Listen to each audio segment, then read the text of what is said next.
Hello, and thank you for joining us for today's webinar, Hawks and Tigers, Developing Content and Organization in Academic Writing. My name is Danny Shapiro, and I'm on the marketing team here at Hawks Learning. Our speaker today is Professor Nick Brittin. Professor Brittin is an English instructor at Lake Michigan College and also functions as the Chair of Communications and Foreign Language Department. His research focuses primarily on post-structural analysis of literature and classical argument and composition. In addition, he is currently exploring integrating new technologies in the classroom, both in hybrid and traditional environments, and he is considering ways to add virtual and augmented reality to the learning experience. Originally from Michigan, he enjoys sci-fi, fantasy, and horror literature, and his practical research emphasizes the role witch hunts have played in Western history. We are very excited that Professor Brittin is here with us today to share all of his expertise and insight. If you have any questions during the webinar, please enter those into the Q&A box located on the panel at the top or bottom of your screen, and we will address them at the end of the talk. And on that note, I would like to hand it over to our presenter. Hey, hi everybody. So yeah, this is my presentation. It's Hawks and Tigers. So just to give you a little context, Lake Michigan College, we're in southwestern Michigan, and we have an extremely diverse student population. We're, tremendous socioeconomic diversity, racial diversity. It's, lots of different types of students. I tested this out the first time I did this presentation was on primarily our high school age students, those who are in an early middle college program. So they're maybe 16 or 17, something like that.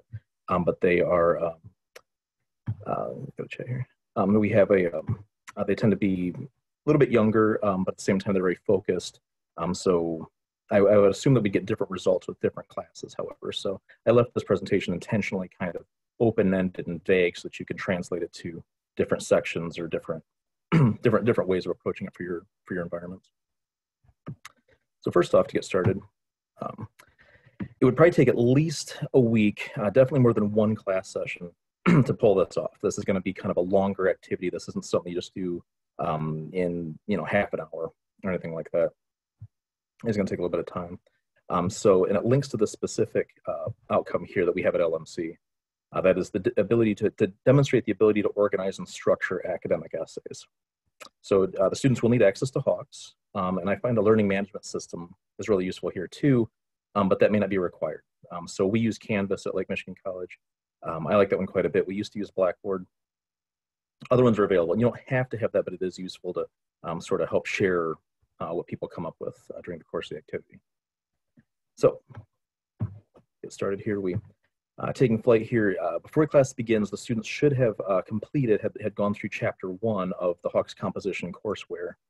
And you can have various levels of activity. I wanted to at least consider 1.1 on page 6. And I'm going to see real quick if I can click that over to what that looks like. Do we know, is anyone with audio, are you seeing Canvas or with Hawks in it right now? Yes, okay, we cool. are. Excellent. I just make sure. So it's writing is powerful and influential. And so I'd like them to go through and consider all 4 of these. Now, in my 102 section, this one that we're doing today is aimed at 101. We do banned books for my 102, and we have a lot of fun with that. To get started, I like this one to focus on the Declaration of Independence. And you can certainly talk about all of them, but this is the one that we're going to kind of key in on. So here are some examples, and the activity is to think about the situations in which these influential texts were created. Where and when were they written, who wrote them, and who was the audience? In what writing environments would you classify them? So hopefully students have done that before they get to class. Or maybe the night before or something like that. Just kind of take us back to the presentation here. So I like to pick the Declaration of Independence here because the students are familiar with it, but they probably haven't done exactly a close reading before, at least on the collegiate level. The Declaration of Independence tends to be a text that basically, frankly, even instructors, we know it exists, we can identify it when we see it, but we don't really spend a ton of time pondering it unless we're in writing classes or history classes. So certainly we've read it, we're familiar with the content. But to a 17 or 18-year-old, they know what's there, they kind of get the gist of what it's about, so they know what to expect, but they don't really know exactly what's going to be contained in it. So they're going to bring some knowledge to the table a little bit. They're going to bring some assumptions to the table. And then hopefully they'll bring some questions that they do go through it and say, hey, I don't quite, the dialect's a little different. What does Jefferson mean here? So on and so forth. So, and by using Hawks, I really like the idea of beginning the assignment at home because for one thing, my class starts at 8 in the morning, you know, and to be entirely honest with you, the average teenager is not exactly at 100% at 8 in the morning. And so if you throw really kind of complicated text like that at them, sometimes it's tough to get the wheels turning, you know, to really get going with it. So I like the idea of, hey, this is something you can do later on. This works for all of Hawks, really. And all this types of flipping the classroom, sort of. Maybe the student does better in the evening. And so if you get them to where they're actually interested and able to really be functioning at 100% or as close as teenagers today can get to, and really this applies to anybody, adult learners, anybody returning to school. We all have those moments in the day when we're at our best. Not only will they read it and maybe actually go in and actually do the work and really not just wait for me to tell them what's going on, they'll do it on their own. They might even be tempted to do some research. You know, every once in a while a student comes in and says, hey, I read that last night. It was after dinner, I was feeling pretty good, and I just decided to keep looking into it. And I read these other articles too. And so you can have some really nice, they come to class pretty well prepared rather than just having me translate the text to them. So what do we do with it after that? After the students have familiarized themselves with the context and the audience, then we move on to considering organization and tone. So this is where we're going to bring up questions like, who's Jefferson writing to? Who is also contributing? Not just like who is he, but what's the environment at the time? Luckily, I'm a history minor, so I have a little bit of experience with this. So I have a little bit of knowledge. I've studied American colonial history a little bit. Primarily, like you mentioned, my witch hunt, kind of pre-colonial era stuff. But think about, you know, when he says simple words like even men, a word that we tend to take for granted today, does he mean men in that sort of vague, general, all human sense? Does he mean men as in just males? Spoiler, he primarily means just males. Does he mean just males, or does he mean specifically certain types of males? Well, again, spoiler, he means certain types of males. So we can kind of get into that and really familiarize ourselves, do these sort of deep reading activities, the classic deep reading stuff that you would tend to do with really any text. But I got to compare it to something a little bit more tangible, a little bit more maybe that speaks to today's audience a little bit more. So for this, I use John Stossel's Eat the Tigers, okay? So this one I have to bring in, and you can embed this in Hawks as well, and you can have them start this activity at home. This one, while I don't want to surprise them with Declaration of Independence, I do kind of like to spring this one on them. I like that jarring moment that this text is going to bring. So you can put it in Hawks and maybe just don't assign it, or you can just bring it to class. Either way, you have the option. Depends on how you want to approach it. I use this article for the following reasons. Students tend to be interested in animal warfare. I'll tell you what the article is about in a second here. So participation tends to be pretty high. This is something that's going to get people's interest. It's an article about eating tigers, you know, so that's, of course, people are going to say, what's that? It's something that's kind of, I'm curious. It's also organized as a Toolman argument, whereas we tend to, in 101, we use the traditional essay structure. So I like that he wrote this in explicitly a Toolman structure, very, very different than the format that we tend to use it in my courses. And it offers a perspective that they probably haven't considered before. It's new. Stossel, you can love him or hate him, but he's a pretty effective writer. He's pretty good at it. He has a nice conversational tone. It's organized, but at the same time, pretty accessible. You might be really grumpy with him after he's done, but you have to admit he executed it pretty well. So in the article, Stossel argues that tiger farming should be legalized, and he's speaking specifically to India, China, these East Asia markets, Southern Asian markets, because he says the current ban on tiger products has not reduced the negative impact poachers have had on the tiger population. He says it's just not working. Making it illegal just does not work. And he points to some other examples like the successes they've had with rhinos and elephants and so on and so forth in Africa. And he says that humans will better maintain the tiger if they commodify them, if they make it a financially valuable product. And so he says the difference between a farmer and a poacher really is kind of what he's getting at. So it's interesting. It's definitely, boy, it's going to be shocking. The students tend to, this is an assignment where there's not a lot of wandering. They're not checking their phones on this one. You know, you start talking about selling tigers. People are definitely in on this. And he goes on to argue that the financial aspect, it impacts local human lives and requires them to enforce the rules if they want to keep the tigers around. Now, like I say, I don't take a stand on it. I play devil's advocate to whatever the students say. That's not the point. I'm not trying to convince them of anything here. I'm just trying to show them a different perspective, something they're not expecting. 8 in the morning or not, you're awake when you start talking about farming tigers. So there's a few things we can do here with Stasa. We can talk about, and this would kind of depend on your class, section to section. I did it with 3 sections this semester, and each section was different. We did it a different route. You can talk about audience. The Declaration of Independence was directed directly at the king. I mean, it was a letter to the king, but that wasn't the only audience. There was other stuff going on. So they're saying, hey, we're writing to you, but they sure made sure everybody else read it too. I mean, well, not everybody, but the people they were interested in. How does the tone impact it? Of both of them. Who's the audience of, to back up, who's the audience of the Stossel article? Who's he aiming that at? How does that impact it? How does he approach this that makes it, how's the structure impact the audience and the tone, these sorts of things. And then, of course, they're both political. They're both essentially asking for smaller government, less regulation, which is in the news. The students are gonna bring up, I mean, there's no way to avoid it right now in our political climate. So what is smaller government, less regulation, less top-down, whatever? What did that mean in 1776 versus what does it mean now? You can have all kinds. This is why you need extra time, because you're going to get off track with this. This is not one of these direct point A to point B exercises.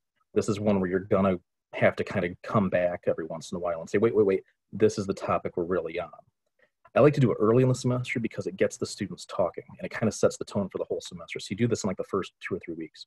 Right after you've introduced essay structure, that's something you're going to be doing, throw this at them. And now they're really, they kind of get in the habit of raising their hand after talking about this. And so, because everybody's going to have an opinion on at least some of these topics. I mean, and especially we have an election coming up, the students are thinking about government regulations and money and finance and things like that. So they're going to have stuff to talk about. Let them wander. Let them go off and play a little bit and see what there's topics. Then we're going to bring them back in a second here as far as, hey, but this is the task at hand. Nothing wrong with wandering in a composition class every once in a while. So how do we actually do it? We read it together as a class. It's like a few hundred words long. It's not like a page and a half kind of thing. It's not very big. And then we talk about it. Get the first responses. There will be responses. A lot of times students immediately have an opinion. And then we consider it. There's usually hunters and vegetarians in the room, which is really interesting. My part of the Michigan, we have a very high Seventh-day Adventist population, and they tend to be vegetarian. And those students will raise their hand and say, I'm not really into the idea of farming animals so much. And I know that he's not really arguing to eat the tigers, but they definitely get some perspectives. However, we're also very rural in this area, so there's going to be a lot of hunters.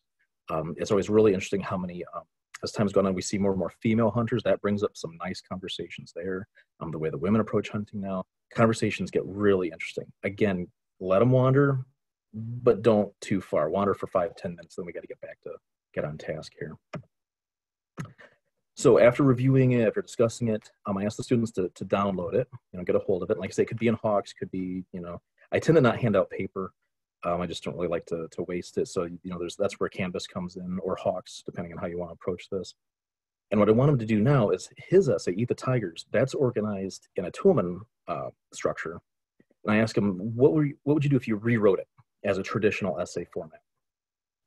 So we've kind of moved past the Declaration of Independence. Now we've started with freedom. Well, what does that mean? So on and so forth. We've made it to this. Now we're going to rewrite this other essay. We don't actually get to the point of rewriting it. We just outline it. So I need you to move those pieces around that Stossel puts in, move them to other places. That's going to take a little while because some students really get it. Some students really understand, okay, essays are composed of structures, that they understand that. And they say, okay, this is a body paragraph and that's a theory and so on. They can move the pieces around. Some students, this is the first time they've really considered it. So skills will vary on this. And it's a really nice activity, so again, to do this early, because you can kind of get a sense of who's doing what. It's nice if you have a lab for this. So you can kind of peek over shoulders and see who's really getting it, and who's going to need some help with the structure, that component of it. And so you really want to take time. If it takes an hour for this one, go for it. It's worth doing. The outline, I give them the traditional outline format. I'm sure that that everyone's familiar with this. Just this basic, kind of turns into the 5-paragraph essay thing. It's not something that, is alien. They've probably been seeing this their whole lives. Now that they internalize it, depends on the student. But you have to go from the Toolman, which is going to have your, more of your theory is going to be more at the bottom. This is kind of your classic theory at the top sort of thing. So we're kind of flipping things around a little bit. And so they can sort of see how different essays can be structured in different ways, and how these different components can sort of interplay with one another. Now I ask them to post it on Canvas, post their outlines, put it like in a discussion or something like that. And again, Hawks can do this too, I have Hawks linked right into it though, so they just log into one thing. And a lot of times the students don't even know when they're in one or the other because they just interplay with each other so nicely. That Canva Hawks is our course. It's our courseware. It's our textbook. So they just have everything in one spot. So it's really nice if you can do that. And you can talk about if you change the essay's structure, if its outline is changed, well, how does that change its impact? And so Stossel sort of hits you over the head with the way Toulmin does. He kind of takes a new historicist approach where he sort of hits you with kind of some hard anecdotal evidence, really gets you hooked. You can't do that with the classical structure. You don't have as much space. So you have to get to the theory right away a little bit earlier on. So you have to be super organized and concise. Personally, I think it's more convincing in the Toulmin format. Students tend to agree with what they come up with is just a little bit more clunky. It doesn't quite have the fluidity that a Toulmin style would have here. What are the benefits? Of course, it shows the students the structures of language and essay writing. Most of them, I tend to say that today's generation, younger people in particular, are pretty much hyper literate. They do a lot of writing. They get a bad rap. They say that, oh, well, we always hear how this generation's too scatterbrained, they don't know anything. They're definitely quick moving. I mean, they definitely don't stay in one spot for very long, but they write a lot. By 8 in the morning, they've already sent texts, emails, posted stuff. I mean, they've done a lot of writing today, but it's not super organized necessarily. It tends to be snippets of writing, very quick pieces. And some of the writing, especially like texting or something, might actually resemble speech as much as it resembles writing.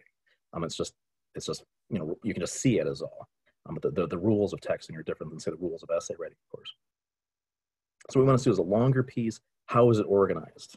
How do these structures, how can we make something writing not just be something that you sort of flash, just sort of do on reflex, but something that you really can ponder and sort of process. And then it also shows the value of outline, because frankly, when you put a Facebook post or send out a tweet or a text, you probably don't do a lot of pre-writing activities. Students are particularly good at that sort of stuff. They can communicate digitally just fine, no problem. But if you say, okay, we're going to do some pre-writing activities, these are very goal-based for video game generation, right? The young people I deal with. Again, it does work for adult learners. I was just focused on young people this time. So in a video game, what's the point? Well, it's to win as quickly as possible, but keep score, right? I don't want them keeping score with their essays. I don't want them to finish as fast as possible. And so that's what they're trying to do is they say, well, look, I'm going to write on this for an hour, and when I'm done, I want a demonstrable hours worth of stuff available to me. I want to get them past that. I want to spend a lot of time pondering. We're not looking at the clock. We're not counting words. You have to go through this sort of pre-writing, understanding, and outlining process. And hopefully they can start to see the value of that. And then also sort of introduces them to the concepts of rhetoric, that they understand that, look, audience and tone matter here, that this is important, that it's going to change how you write. You can't write the same way to everybody.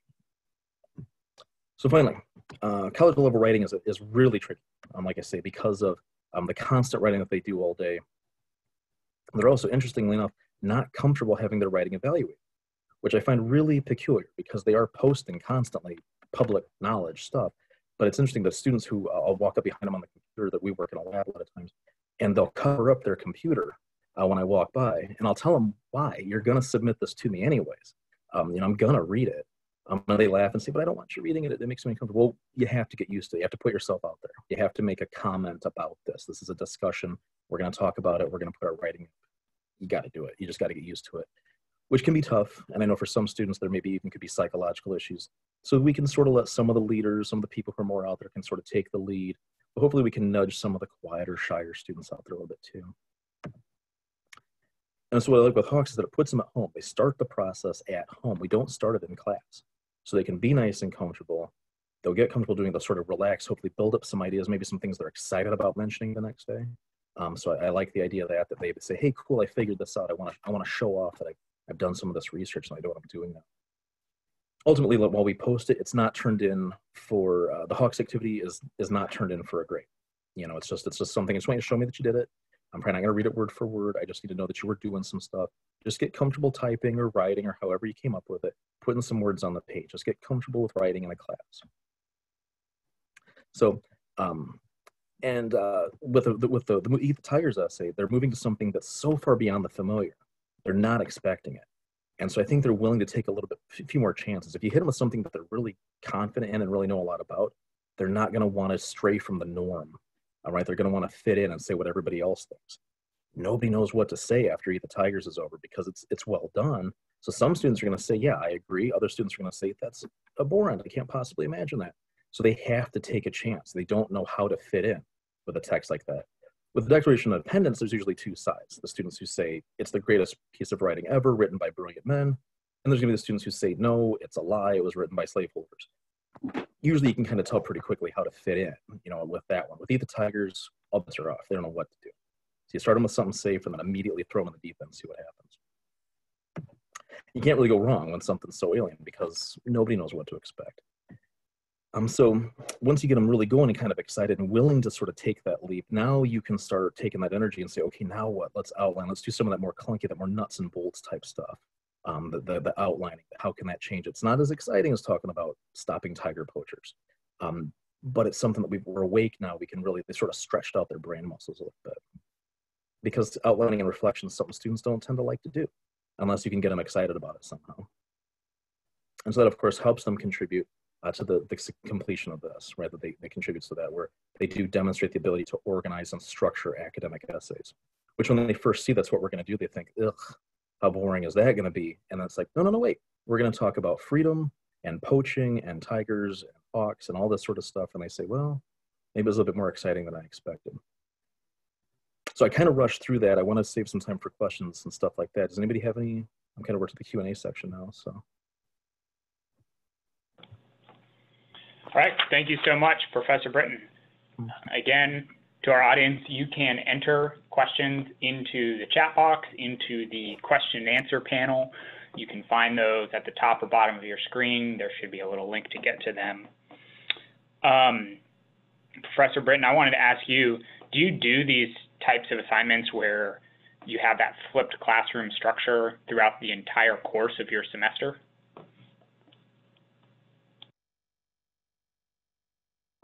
We do sort of mix it. So sometimes we're going to have, but yeah, periodically we'll do this again.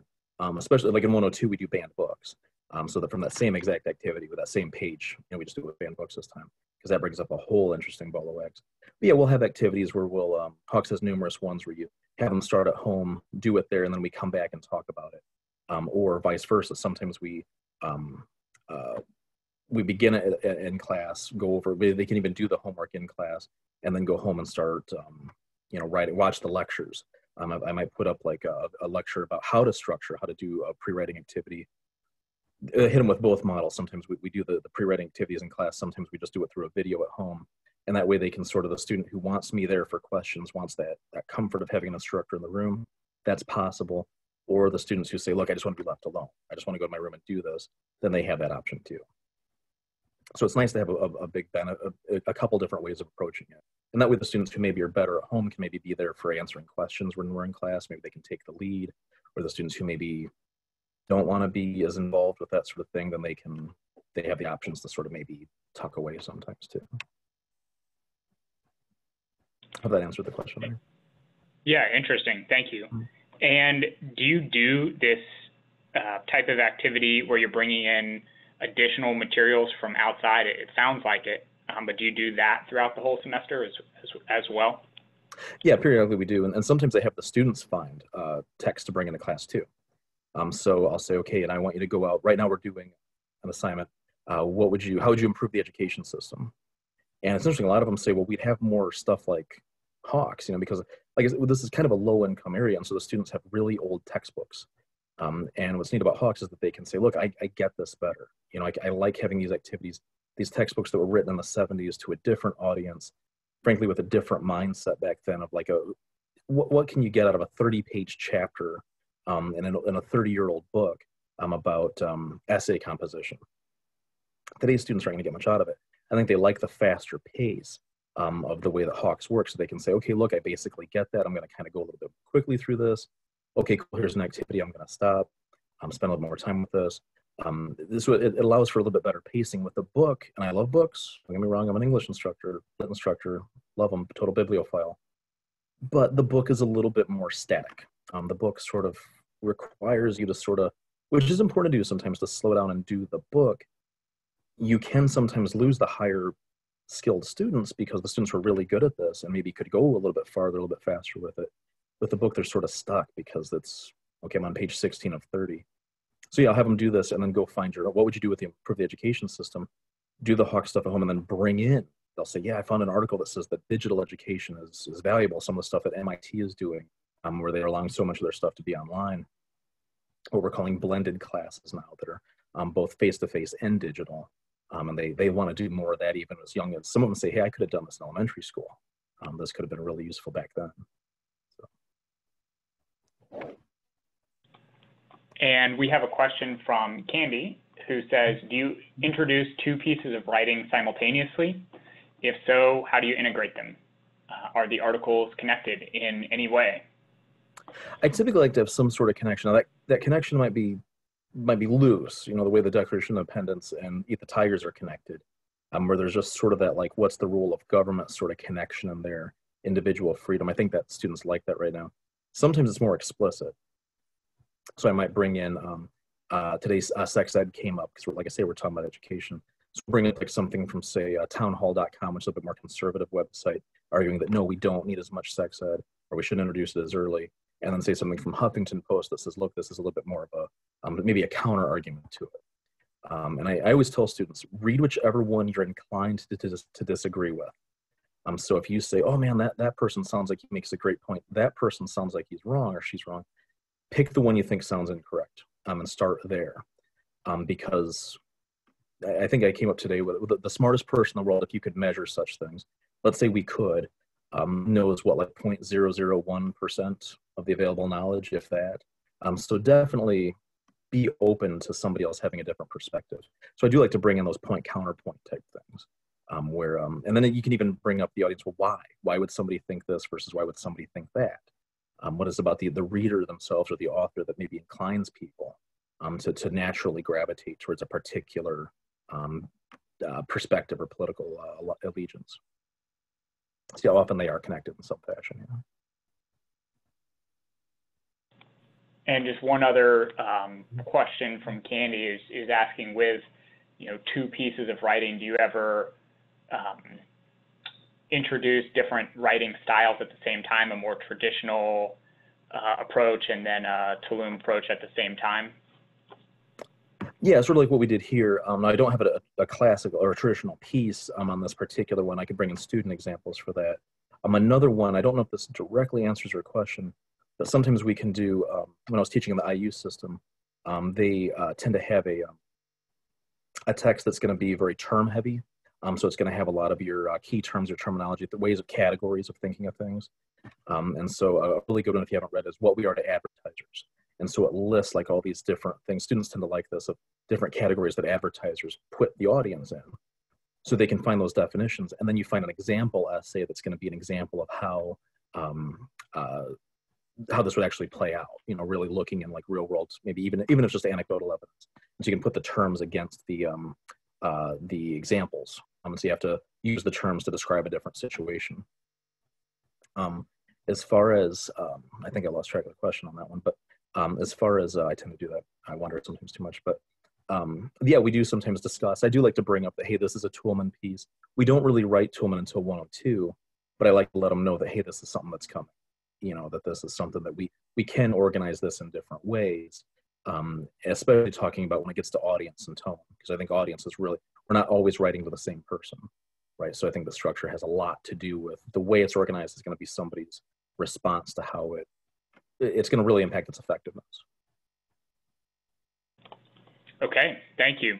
And we are getting towards the end of our time here, but I wanted to read out a couple comments before we go. Okay. Eric says, interesting ideas, the articles you mentioned, and how you approach the argument in your class sound promising. And he wanted to let you know that he enjoyed the talk. Yay.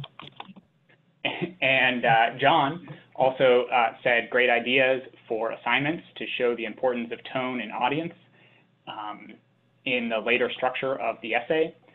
He said he appreciated the real-life insights about the instruction for these materials. So that's great. Thank you so much for your feedback. Yeah, appreciate it. Thank you. And Professor Brittin, thank you again for the webinar today. Thank you to all of our audience for participating and for attending. If you do have more questions for us or for Professor Brittin, you can email them to us at marketing@hawkslearning.com, and we will make sure to get back to you. We will be emailing out everyone a link to view this webinar on demand, and I hope you all have a great rest of your day and a great Halloween. Happy Halloween, everyone. Thank you.